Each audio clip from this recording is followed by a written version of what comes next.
Los dos del mundo, de Eduardo Sacheri. Nació en Buenos Aires en 1967. Profesor y licenciado en Historia, guionista y escritor.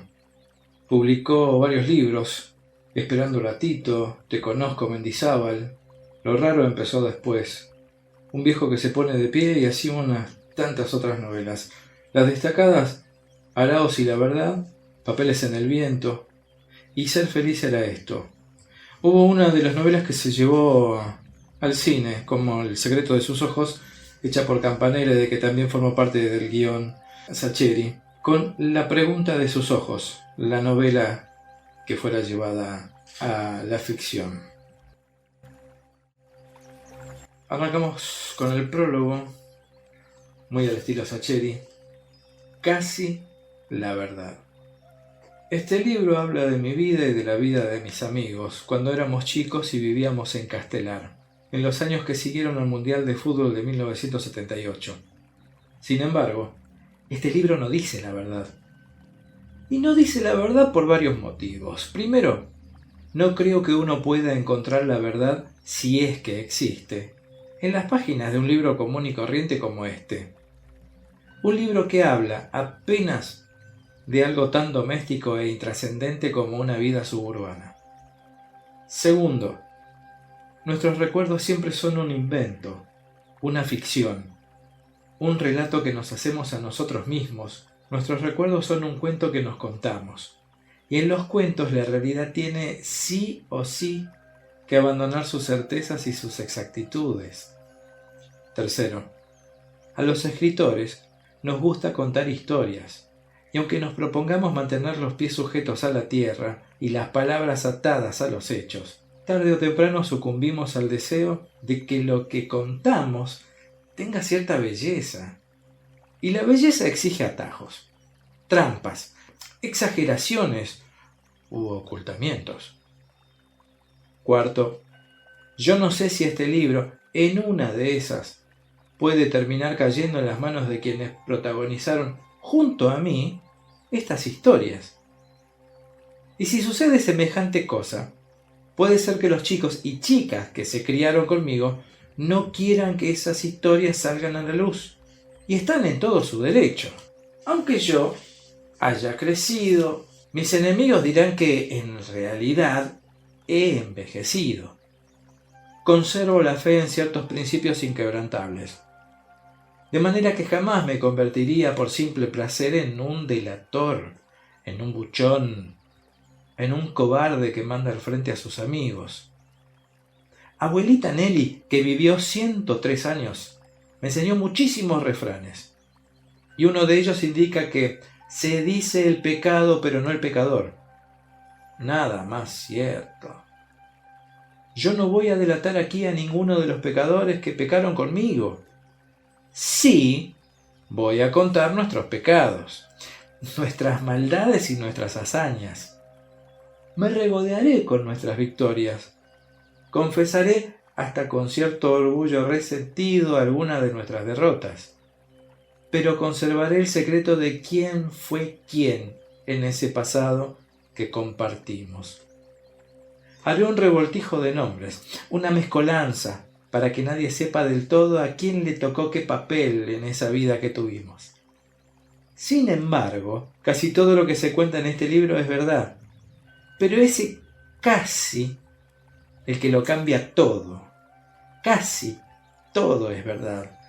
Y por eso, lo que hicimos se mezcla con lo que pudimos haber hecho, con lo que nos faltó hacer porque no nos animamos, con lo que merecimos haber hecho por la vida, que muchas veces es eso.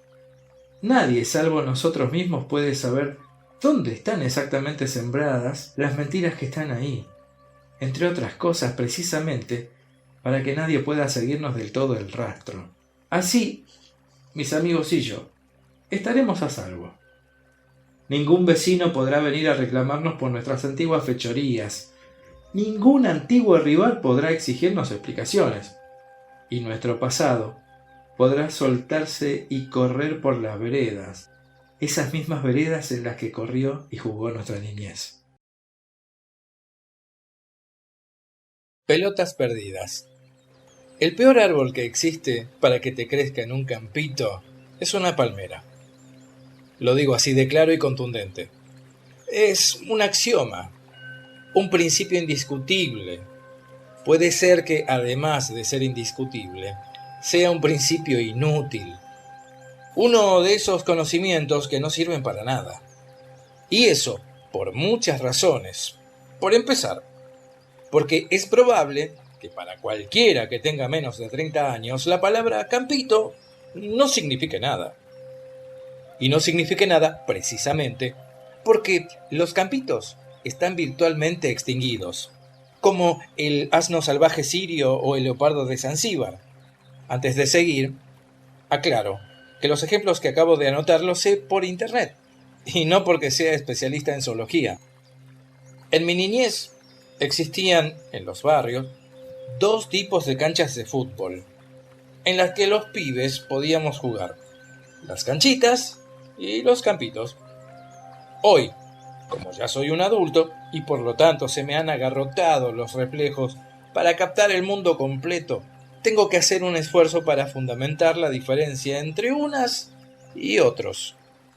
¿Qué era lo que volvía campito al campito y canchita a la canchita? Digamos que cuando el terreno era más bien salvaje, cimarrón, apenas un poco más evolucionado que un baldío, recibía el nombre de campito. En cambio, cuando se trataba de un territorio más cuidado, con postes de madera para los arcos, o con pastizales y yuyos solo en la periferia del campo de juego, por ejemplo, alcanzaba el rango mucho más honorable de canchita. En Castelar existían, por supuesto, unas cuantas canchitas y numerosos campitos. La mejor canchita era la de Presente, que se llamaba así porque estaba a una cuadra de una tienda que vendía uniformes escolares, con ese nombre. No se imagina el lector que era una canchita demasiado preparada. De hecho, la canchita de Presente, a la que acabo de definir como la mejor de todo Castelar, tenía un árbol de 30 metros de alto que le crecía en el vértice de una de las áreas. Un verdadero obstáculo. Cuando te tocaba atacar hacia ese lado, no solo tenías que eludir a tus rivales, sino al tronco desmesurado del maldito eucalipto que había tenido la pésima idea de crecer en ese sitio. Ahora, si esa era la mejor canchita, se podrá imaginar, querido lector, cómo debía ser el peor de los campitos. Pero éramos gente de conformarnos con poco. En mi barrio, de hecho, en ese barrio que florecía alrededor de la esquina de Guido Hispano y Blanco Encalada, no teníamos ni canchita ni campito. Una combinación de muchas casas y poca suerte nos volvía indigentes en la materia y nos condenaba a jugar únicamente en la calle. Cerca de nuestro barrio estaba la canchita de la calle Bullardo. Linda canchita, con un arco de madera y todo. Pero ahí está el asunto. Quedaba cerca de nuestro barrio, pero no en nuestro barrio. Y eso hacía que les perteneciera a otros pibes y no a nosotros. A veces nos aventurábamos a usurparla, pero tarde o temprano sus legítimos dueños nos acaban carpiendo. Sin embargo, no hay mal que dure 100 años, ni cuerpo que lo resista, como bien decía abuelita Nelly. Una tarde cualquiera estábamos ahí tirados en círculo en la vereda, lamentándonos por nuestra penuria de campos de juego. Un colectivo acababa de despanzurrar la última pelota de cuero que teníamos. Y Fabio le daba vueltas al cuero aplastado y descosido que dejaba ver los restos de la cámara de goma estallada sin remedio. ¿Tendrá arreglo?, preguntó con una voz en la que la angustia se sobreponía a cualquier otro sentimiento. Esteban le hizo un ademán para que se le alcanzara. Cuando la tuvo, la giró, la palpó, la analizó con ademanes de entendido. Cámara nueva, costura, arreglo tiene, pero va a salir unos cuantos mangos. Los demás asentimos. Esteban era un especialista en saber esas cosas. Fabio recibió los restos del balón y siguió dándole vueltas, aunque ahora con un atisbo de esperanza. «Oigan», dijo Sergio de repente, «si quieren puedo conseguir un campito para que juguemos». Se lo hicimos repetir, como para descartar una insolación o una imperdonable intención de burlarse de nosotros. Volvió a decirlo, con un parpadeo de absoluta inocencia. Era posible. Cabía la posibilidad de que Sergio supiese la manera en que podíamos hacernos de un campito. Nos costaba creerle. Esa noticia sonaba igual de inverosímil que si el tipo nos hubiera dicho que era amigo personal de Mario Alberto Kempes, o que era capaz de cruzar la avenida Irigoyen con los ojos vendados y sin que lo aplastasen los camiones. Le exigimos aclaraciones y las brindó de inmediato. Resultaba que sus tíos eran dueños del terreno de la esquina de Victorino de la Plaza, en el punto límite del barrio, pero adentro, y que les había preguntado si podíamos usarlo y le habían dicho que sí, que si lo limpiábamos y cuidábamos, podíamos usarlo sin problemas. La explicación de Sergio sonaba tan sincera que no nos pareció que tratase de engañarnos. Además, si realmente nos estaba tomando el pelo, siempre nos quedaba el recurso de hacerle pagar la broma moliéndolo a patadas. Y difícilmente el tierno infante estuviese dispuesto a correr semejante riesgo.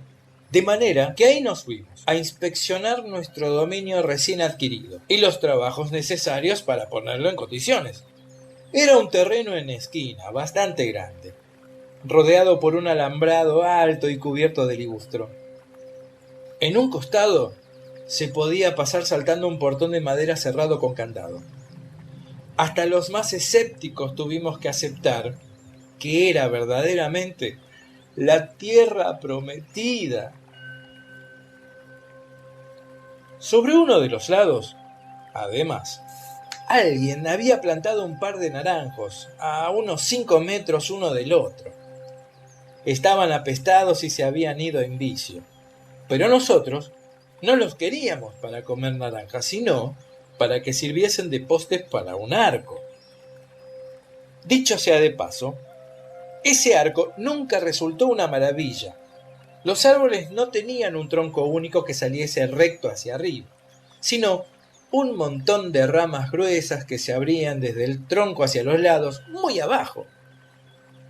Cada poste, por lo tanto, era un entrevero de ramas, y era una discusión perpetua entre atacantes y defensores cuando la pelota pegaba en esas ramas.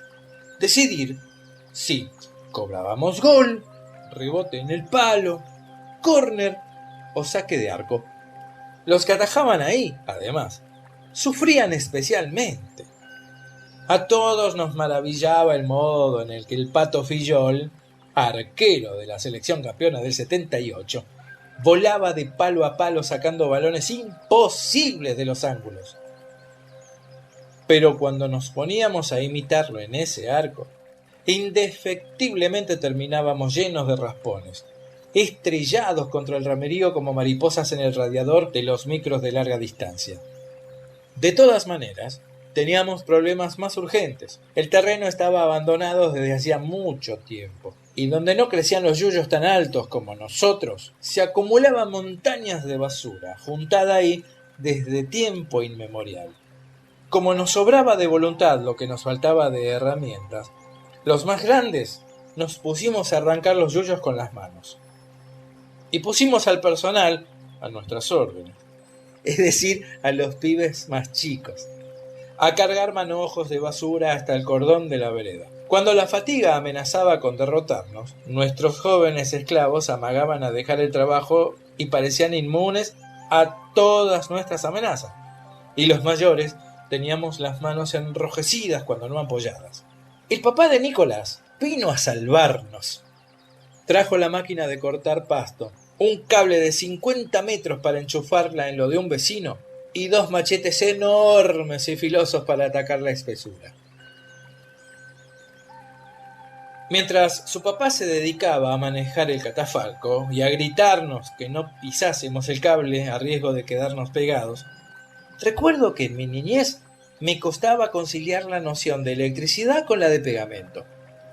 Nicolás y yo nos dedicamos a sacudir los machetes en el yuyal con mucho más entusiasmo que conocimientos. Creo que nunca estuve tan cerca a lo largo de mi vida de perder unos cuantos dedos de la mano. Nos llevó un par de tardes dejar todo limpio y lo suficientemente liso como para que la pelota rodase. Desde entonces, el campito de Sergio se convirtió en nuestro campo de juego y pudimos jugar a salvo de los colectivos y de las viejas deseosas de dormir la siesta. Pero como en la vida no existen las soluciones perfectas, tuvimos que aprender a convivir con la palmera.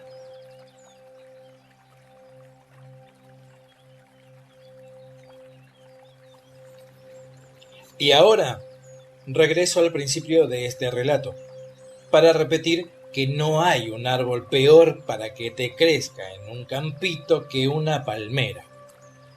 De entrada, como tantas cosas de la vida, nos pareció inocente, inofensiva. Claro que la vimos, como para no verla. Enorme, altísima, tan gruesa que no alcanzábamos a rodear su tronco con los brazos. Con el penacho de hojas pinchudas en la cima y el tronco áspero y recto, sin ningún sitio para agarrarse e intentar treparla. Nos bastaron unos cuantos partidos para darnos cuenta de que la dichosa palmera era una devoradora insaciable de pelotas. Siempre sucede, cuando uno juega al fútbol en la naturaleza, que algún jugador rústico te cuelga el balón en las ramas de un árbol.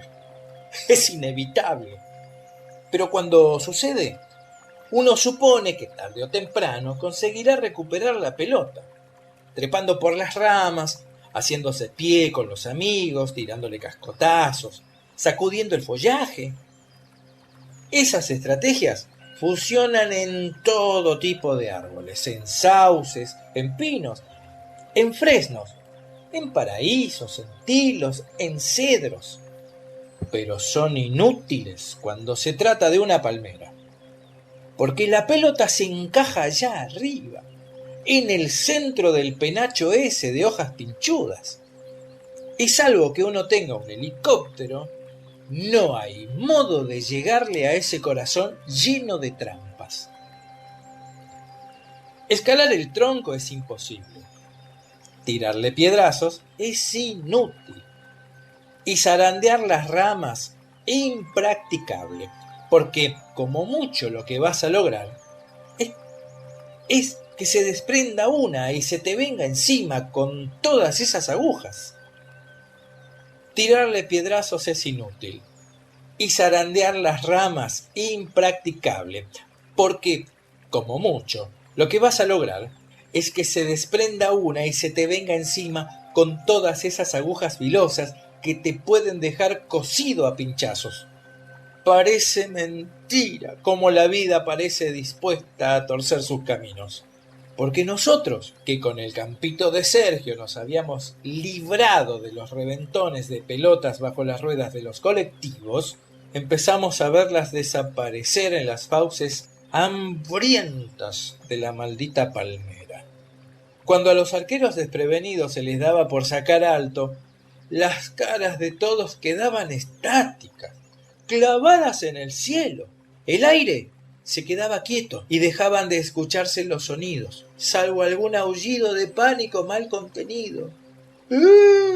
Si el balón pasaba lejos de la palmera, o si le tocaba la punta de las ramas y caía, festejábamos con aplausos y seguíamos el partido. Pero si con un rumor verde el balón se encastraba en las alturas, Nos agarrábamos la cabeza o nos quedábamos quietos y fríos a medida que nos colmaba el desconsuelo. Para disuadir a los arqueros irreflexivos establecimos una regla categórica: el que cuelga, garpa. Y como dura lex, sed lex. Ese dicho no es de abuela Nelly, porque nunca supo latín. Los incautos se acostumbraron a la fuerza a sacar con la mano y más bien bajito. Pero el fútbol tiene pulsos y exigencias que van más allá de los deseos de los hombres. Y de tanto en tanto, algún balón irreflexivo partía como un cañonazo hacia el infierno final de la cima del árbol asesino. Nuestra guerra contra la palmera empezó a terminar un día como cualquiera, cuando nos topamos con un cartel sobre el alambrado. Se vende, en grandes letras blancas, y el apellido y el teléfono de un martillero de la zona. Consultamos a Sergio sobre el asunto y resultó que el campito no era de Sergio, ni de los tíos de Sergio, ni de ningún miembro de la parentela de Sergio. Como éramos indulgentes, no los fajamos por haberse mandado la parte en vano. Y como éramos optimistas, seguimos jugando sin detenernos a pensar en el día en el que, tarde o temprano, nos arrebatarían el campito. Unos meses después llegaron unos obreros que construyeron una empalizada. El dueño legítimo del terreno lo había vendido para construir unos dúplex, y nosotros, dispuestos a encontrar rastrojos de alegría en la desgracia, optamos por ver el lado bueno.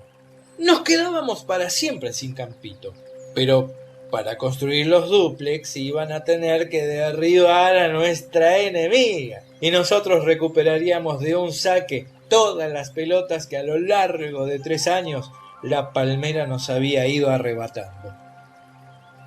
El día fijado para la tala estuvimos todos. Vimos a los obreros rodear el tronco con sogas gruesas y emprenderla a los hachazos. Cuando horadaron la mitad del diámetro enorme, se hincharon todos juntos para torcer el tronco y quebrarlo como el espinazo de un dinosaurio o de un gigante. No nos tembló un músculo cuando la palmera golpeó contra la tierra. Esos no eran días de conciencia ecológica, sino de pura y simple venganza. Después del topetazo feroz contra el suelo, los operarios nos permitieron acercarnos. Vimos, por primera vez, el alto corazón de la bestia, el enmarañado centro del follaje, un par de nidos abandonados, un amontonamiento de frutos y semillas, el imán hambriento que se había engullido cada uno de nuestros balones. Con cuidado, para no clavarnos las agujas atroces de las hojas, estiramos los brazos para recuperar las pelotas perdidas. Las pelotas perdidas. Y con un asombro en el que se mezclaban el horror y la admiración, comprobamos que la palmera había vuelto a derrotarnos. Después de meses, de años de tenerlas suspendidas ahí arriba, a sol y sereno, empapadas de lluvia y resecas en los soles del verano, todas, absolutamente todas, las 12 o 15 pelotas que encontramos estaban inservibles. Con los gajos rotos, el cuero podrido, las costuras abiertas, las cámaras desintegradas. Para irnos, saltamos por última vez el portón de madera del campito. A medida que pasábamos las piernas por encima de los listones, echamos un último vistazo al gigante abatido. Los obreros se disponían a cortar el tronco en pedazos, a separar las ramas para apilar los restos en el cordón de la vereda. Eso sí, entre todos cargamos con nosotros los restos, inútiles y despellejados, de todas las pelotas. Aunque la palmera nos hubiese ganado también esa última batalla, no íbamos a obsequiarle, además, el placer postrero de quedarse con todos nuestros muertos.